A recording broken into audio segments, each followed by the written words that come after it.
Satu, ketuhanan yang Maha Esa. Dua, kemanusiaan yang adil dan beradab. Tiga, persatuan Indonesia. Empat, kerakyatan yang dipimpin oleh hikmah kebijaksanaan dalam permusyawaratan perwakilan.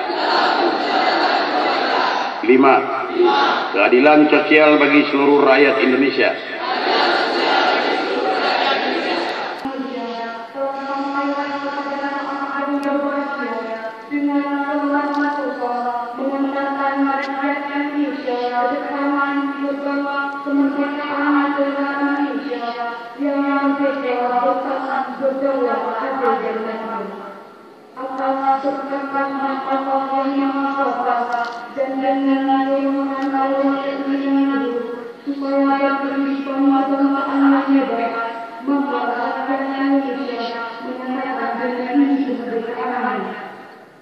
Kemudian